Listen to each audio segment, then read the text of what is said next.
What's going on, Salty Crew? Welcome back to another video. Today I have a potential Thanksgiving recipe for you that could serve as either a side dish or a main dish. It is a roasted cauliflower steak with pesto. And if you don't end up making it for Thanksgiving, it makes a great simple weeknight meal. To start out, we're gonna make the glaze for our roasted cauliflower. For this, you're gonna need a 1/4 cup of extra virgin olive oil, 2 cloves of minced garlic, a pinch of red pepper flakes, a few pinches of salt, freshly cracked pepper, and 1 to 2 tablespoons of lemon juice. Mix everything together and set aside while we prepare our cauliflower. So for this recipe, it helps to have a pretty large head of cauliflower because we're gonna cut it down the middle and then cut steaks. So to cut a really good cauliflower steak, you're gonna need to keep the stem attached, and you're only gonna be able to get 1, maybe 2 out of a head of cauliflower. So this is what it should look like. It should have the stem attached, and then afterwards you can trim it up a little bit and make it prettier without all the little gross bits at the bottom.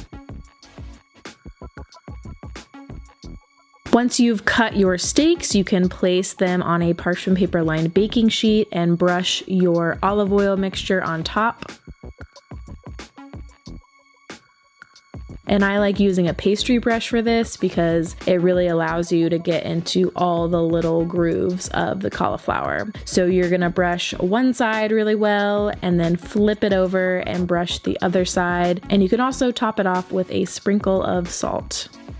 Then you can place in the oven at 450 degrees and bake it for 15 to 20 minutes. Flip it and then bake it for another 10 minutes, and it should be really crispy and golden brown when you're done.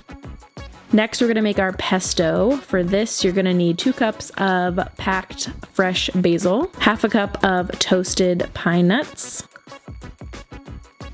2 cloves of garlic, 1/2 cup of white beans, 2 tablespoons of lemon juice, 1/4 cup of nutritional yeast, a few pinches of salt, and some freshly cracked pepper. Then you can blend everything together in your food processor, and you'll have to stop the machine and scrape down the sides every once in a while. And I like to add in some water as well to adjust the consistency so it's a tad bit runnier and not as pasty. And this is the consistency that we're going for.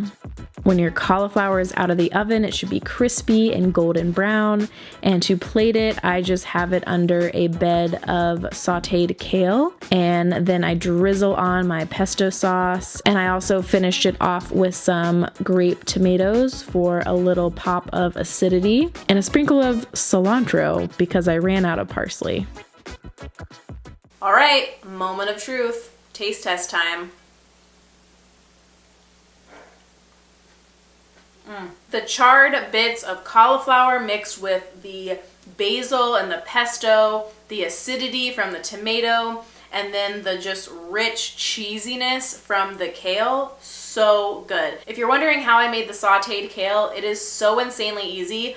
I didn't even feel the need to film it, but you basically just saute some kale with some minced garlic, a bunch of nooch, a little bit of olive oil, salt, and pepper.